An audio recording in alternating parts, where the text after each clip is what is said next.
Hey guys, I'm Sarah. Welcome back to my channel. Today I'm going to be doing a different type of video. I'm going to be doing a writing type video, at least. Basically, I could title this as like lessons learned from reading a particular series. So, yeah, lessons learned in writing and stuff like that I thought I'd share with you guys. I saw another writer doing this type of video for I think it was Marissa Meyer's Gilded. I'll leave a link to that video down in the description. But I really liked what she did there, and it was very interesting. So I decided to do this for the last several months, I had been rereading a lot of books that I owned, like older childhood favorite books and stuff like that, or just childhood books, and I reread the Thoroughbred series, at least most of it. So, and I found in this series, this is a series that ran from, I believe, at least 1991 to 2005. This is like a very long series, multi-author series. It had 72 books total. I never read all of them, but I read a good majority of them. So, this is a really old middle grade type series. It's kind of one of those, you know, kind of like the Boxcar Children, where it's kind of like serialized, so to speak, or like, I don't know if Pulp Fiction is the correct term, but it's that type of thing where like one author started it and then the publisher or the author, I'm not quite sure in that scenario which does it. I think it's more the publisher. They then hired ghostwriters to do the rest of the series. So yes, the original author, Joanna Campbell, she wrote the first 14 books and some side like special editions and stuff like that, and the rest of the books from book 15 to 72 were written by a variety of ghostwriters. So I found a lot of interesting things with this series, mainly when the ghostwriters started picking things up, but there were some things in the earlier books too. So these are things I just picked up that I would either A, not want to put in my own books, or B, be very careful to look for in my own books and try to either rework them or get rid of them. And I thought I'd share these thoughts with you guys as well, in case anybody else finds this helpful. First, before we get into my thoughts on this, I'm going to put out a disclaimer. Just because I found faults in these books does not mean they are not good books for, say, a younger audience, or a jab against anyone who really likes them. I grew up really liking these books, so I am a person who liked them. I just found flaws with them, and it just means you shouldn't continue these things, and different people have different writing tastes. So if you love this series, or if you've liked it in the past and feel very offended by what I say, you guys can bow out now. But I'm not trying to be offensive in anything. I'm just pointing out flaws that I found that I personally don't like, and personally found kind of irritating, or things that I found like, why is it there? So, with my disclaimer out of the way, we are going to now get into my thoughts on these. So, the first one is, hey guys, Editing Sarah here. I messed up my first point of what it's actually titled. So, first point is to keep your promises to your readers. And now back to the regular clip. So, the way this series is advertised, and I will say it is kept up through the first 14 books with the original author, they advertise it as definitely it's like girls forming bonds with horses and doing like either racing, eventing, or any of the other activities they were doing. Mostly involved either horse racing or 3-day eventing. So, yeah, so in this type of thing, a lot of the other books, beyond like the first 14 books, a lot of the other books, they like went into drama of like girls liking boys and things that were like family issues or stuff like that, which was fine when they were sprinkled in amongst the horse stuff.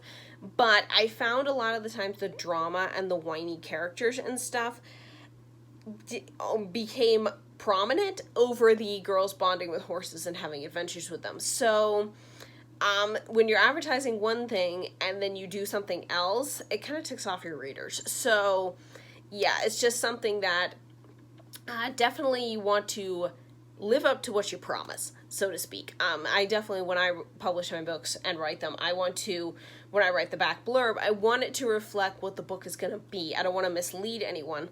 So, like, say, if romance is a big part of a book, and I don't mention that at all on the back of a book, I'm basically lying to people. So, yeah, it's a really hard balance to do of advertising what a book is compared to what is actually there and what you want readers to be interested in. But I definitely want to, for me personally, definitely try to not advertise something, not advertise a book to be something it's not. So my second thing was consistency in consistency in everything. And if you're gonna use ghostwriters, or if you're gonna write a long series, make sure you keep things consistent. So a lot of things would, and this kind of ties into my third one, which I'll just throw this in now, which was characters kept changing personalities. So a thing I did notice with the Thoroughbred series was that characters' personalities would change between books because you were writing too many different ghostwriters were writing these characters, so things would change, information would change. I think one character, she was supposedly pregnant with a second child in one book. Next book, it's never mentioned again. It's never mentioned throughout the rest of the series that she was. I thought that was super weird. Things are not kept consistent, like horses, names, markings, relations to each other, races they won, things like that. Things were not kept consistent through various books. And if you're gonna have a large series, or even a small series, but with lots of details, lots of characters, things like that, you need to keep some kind of a reference Bible, something, so that either you, ghostwriters, whatever you're doing, need to look it up and stick to it. This really annoys me when authors don't stick to their own facts, and they get things wrong. They don't look at clearly they don't look at the previous books and even see what is going on. Multiple information of how certain horses were there or whatever was incorrect from one book to another, and it was okay, you couldn't even just check the previous book to make sure your facts were right. I mean, a Thoroughbred series, these books aren't big. I could understand it if it was a big book series, say the size of the Ilion Chronicles. I could understand missing something like that. It's missing some small little detail because those books are huge. But these books are tiny. They're under 100 pages. So it's not that hard to reread a book that small and check your facts. So definitely with things like that, make sure your characters are lining up with personality-wise, because one character in particular in the later series, the Next Generation part of the series, her personality kept switching between books because none of the authors apparently could keep it straight what her personality was. So it would start one way, but then another ghostwriter would pick her up and she'd be completely different in another way. And it was kind of annoying because she could be a decent person in one book and then she could be awful in the next book because they couldn't keep her character straight. And that's really upsetting, especially if you have readers who really like that particular character. Well, now her personality is completely different. They don't like her anymore. It's just really irritating. So definitely keep personality straight, information, events, what characters look like. If you have animals in them, in this series, they pretty much had horses, even though they had some cats too. Keep consistency, what they look like, how they act, things like that. So yeah, consistency is key, and keeping your facts straight. The other thing I found, my fourth point in this, is that a lot of the times the Thoroughbred authors didn't feel like they did a lot of research on certain things, because it's some things with the horses situations, the way the races were, I don't know anything about horse racing beyond these books and some other things I've read, but sometimes the facts, or keeping things as real as possible within reason. Some of the things that happened didn't feel realistic. And this is a contemporary setting, so it's not fantasy, and you can't just go, oh, it's a fantasy setting. We can just, do some things that might not be realistic, but it works. This series, you can't do that. It's contemporary. So keeping things within reasonable demands, I remember one book where a vet gave a 12-year-old over the phone detailed medical information about a famous racehorse. You would not do that in real life. You would not let this strange kid who just called you on the phone, you would not give them pertinent information about this horse. That book in particular, which was book 32, Cassidy's Secret, that one had a lot of conveniences. She forgot a license plate number and then conveniently had a dream about it where she saw it clearly. I mean, it's just there's certain things where you can get away with these things, and there's certain other ways in writing where that's just real convenient. Yeah, so you definitely want to keep things realistic and do your research on how races are run, how eventing is done, because some things, especially like when they were talking about like horses, because I know horses very well, and how to work around them and stuff like that, because I've had horses for a very long time in my life. So a lot of the things that they would do, some of the information that they would give, it would be like, that's not exactly accurate. That's not how you would do that. So yeah, they had a lot of things like that, little nitpicky details, and also bigger issues like that one I mentioned previously, with the whole vet telling a kid thing. Like, no. It's unrealistic. Like, I understand for middle grade, you kind of have to bend the rules a bit sometimes to make it be like understandable that these 12-year-olds can do whatever it is they're doing, but that was just ridiculous, and they should have found a different way to do that. So yeah, there were things like that throughout the series that they were tiny or larger, and it really bugged me, because yeah, it just showed that the authors didn't really care that much, or they were being rushed by the publisher and they didn't research things very well, or even come up with plausible reasons. So yeah, just if you're doing a series like this, especially if you're doing contemporary or historical, you gotta make sure your facts are lined up a little bit more and things are a little bit more realistic. If you're doing like fantasy, sci-fi, dystopian, things like that, you can bend the rules a little bit, but even then, if you do something outside of the realm of like plausibility for like humans to do, humans would react, think, whatever, you're gonna pull your readers out of the story, and you don't want to do that. Okay, my fifth point, this one's more personal, but I still question why it's there. Why are 12 and 13-year-olds having romance? Now, this was not as prevalent in the first 14 books written by the original author. A lot of the girls would like notice a guy or start having a crush on him, say when they were 14. That's fine. They would get into like a romantic relationship then when they were like 15, 16. And that was fine. I was totally fine with that. But in some of the later books, they had like 12-year-olds going steady with boyfriends or wanting to, like, I can understand 12 and 13-year-olds maybe having crushes. I wasn't a 12 or 13-year-old that had crushes on boys, but I can understand some girls having that. But these were like, they wanted to be boyfriend, girlfriend, and have a steady relationship. I'm like, you wouldn't do that at that age. Like, seriously? So yeah, definitely like, make things age appropriate. Or if you're doing a longer series like this one where they got older as the time went on, okay, I was fine with it when they got like a boyfriend when they were like 15 or 16. That makes sense. Other series that do this really well in middle grade are the three series, Percy Jackson, The Olympians, Harry Potter, and The Keeper of the Lost Cities. These books do start when the characters are like 12 years old. So they're not really interested in like girls and boys and stuff like that then. But when the characters reach like 14, they like start having like crushes on people and stuff like that. So it's like, okay, that makes sense. And then none of them in these books start having a relationship with somebody until they're 15 at least. Yeah, Percy was about 16 when he ended up ending with a relationship. Harry was about the same. So, yeah, Sophie, I think she's 15 in the Keeper of the Lost City series. But, yeah, so she's a little younger than the other two were. But even then, it's not a strict relationship because literally most of the romantic relationships in Keeper of the Lost City specifically don't start until book 7. Like, there's crushes and stuff beforehand, and even then, it doesn't really start being a thing to Sophie herself until, like, book 4. And I think she's, like, I want to say she's 13 or 14 in that book. It's a little hard. They don't always go over the ages of the characters in that series, but it's age appropriate. It makes sense that these characters would maybe start having crushes when they're younger and then have a boyfriend or girlfriend by the time they're 15, 16.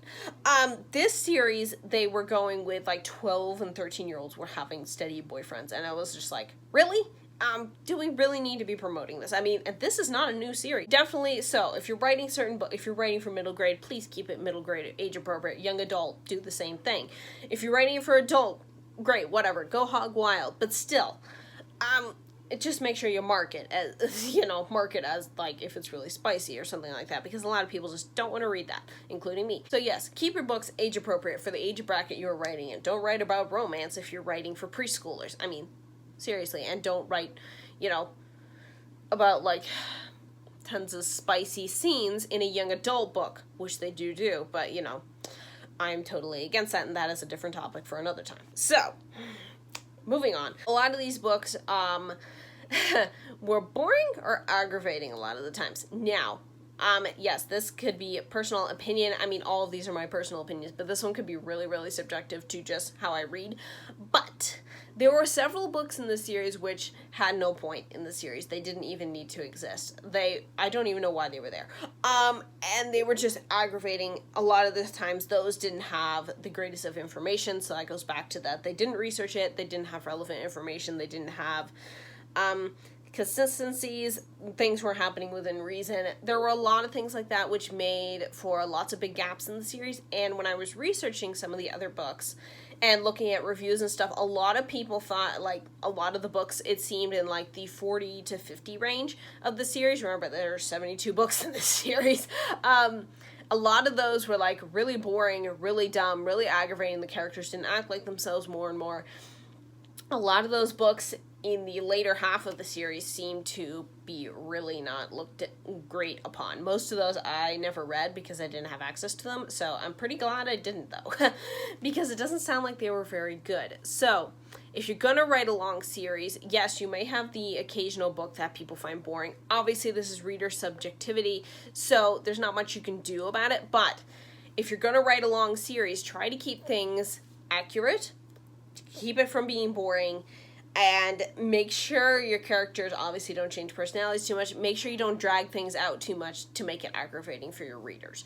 So yeah, definitely with a long series, I think this would be very important to keep things consistent for one, different and interesting for another, and don't drag things out for as long as you can. Because, like, I've done this too before with, like, TV series or even movie series or something.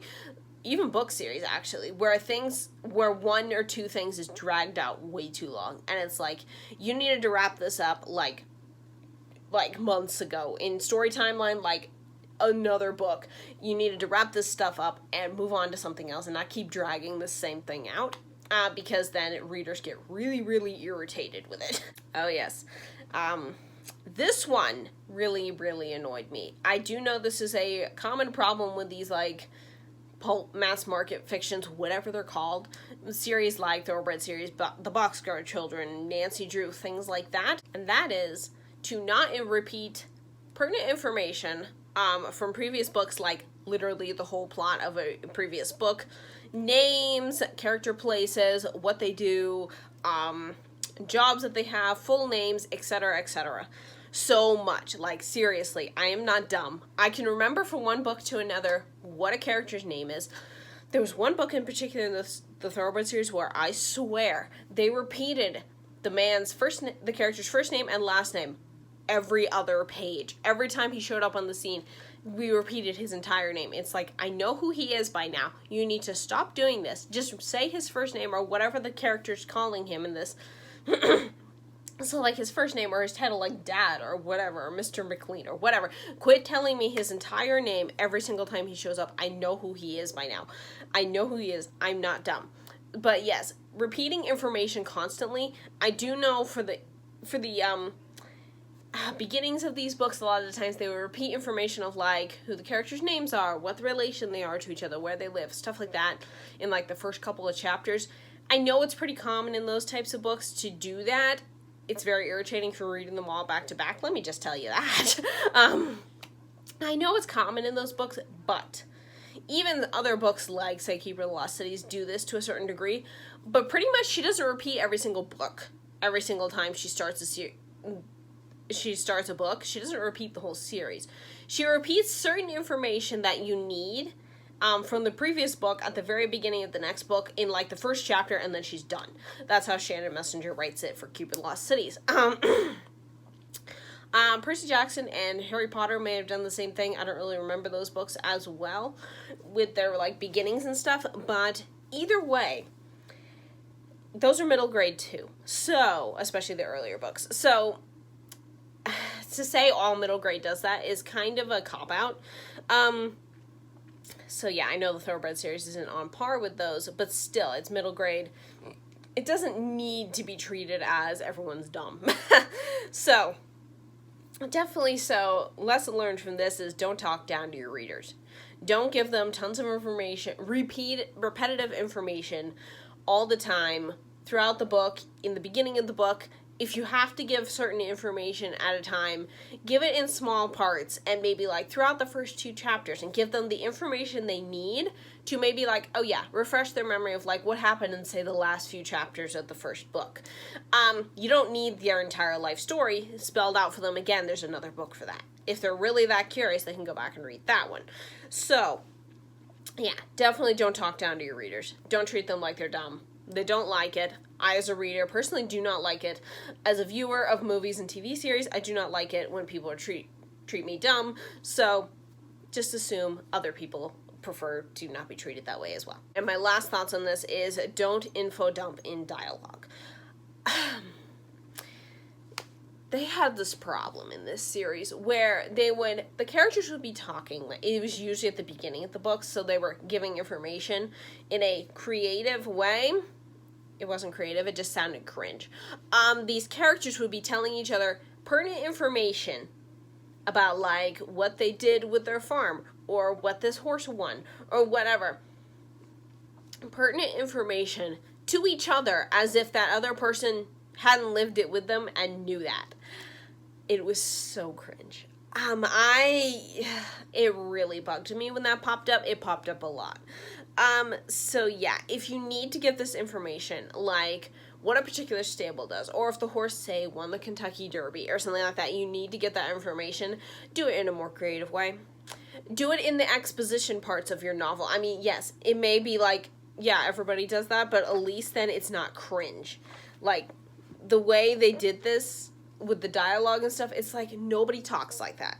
Just keep your dialogue to the way people in real life would actually talk, and keep your information that they wouldn't say out of it and put it in there in another way. Yeah, they can reminisce about something that happened. You could do things like that, but do it in a way that if you read something like a dialogue to yourself, if you write something and then you read it back to yourself, think about the way, number one, that character would say that. Would the character say it like that? And number two, is this how people would actually talk? Like, if you talk to your friend about something, an event you both had together, would you say it this way? Or would you say it in a different way?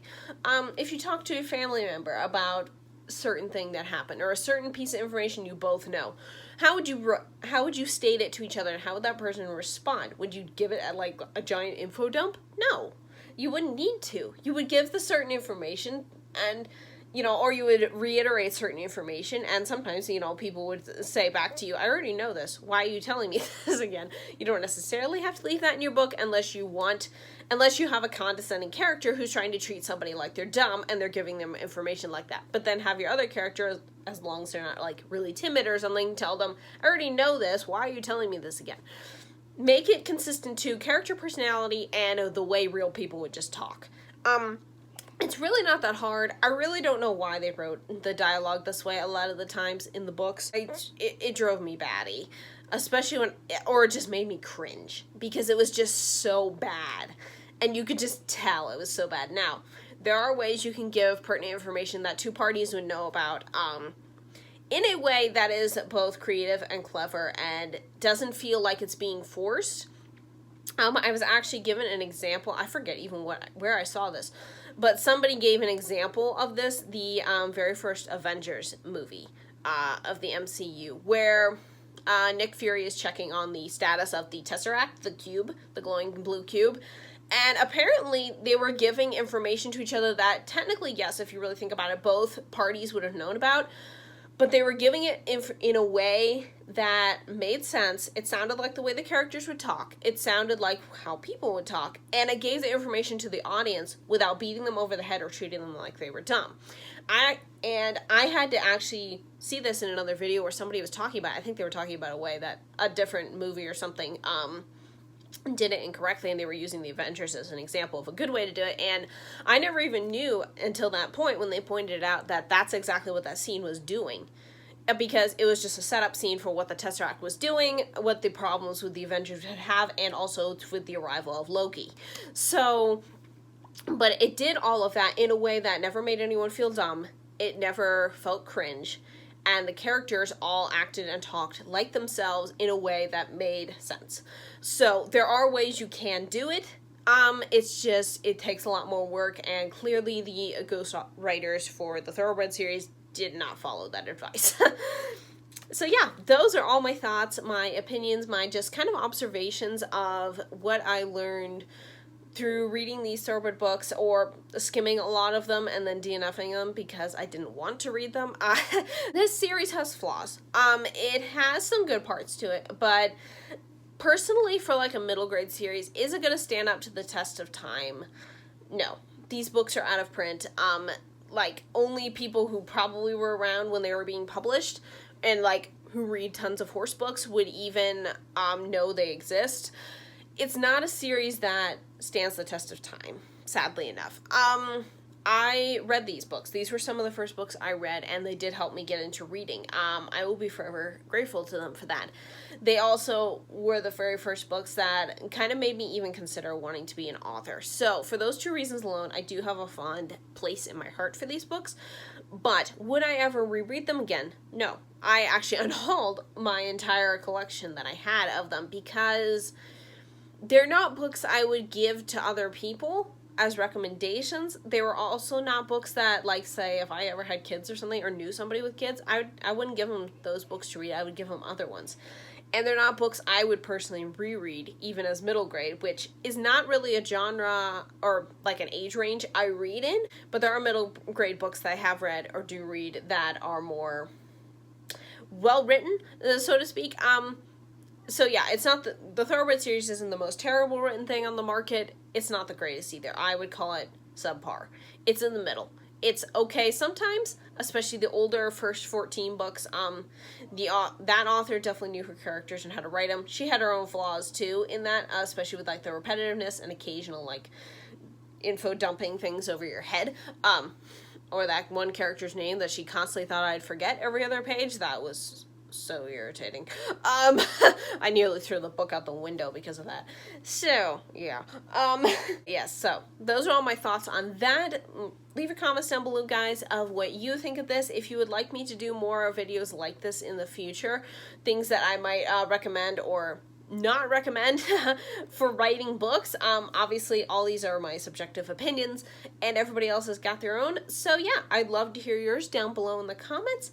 Thank you guys so much for watching, and I will see you next time. Bye!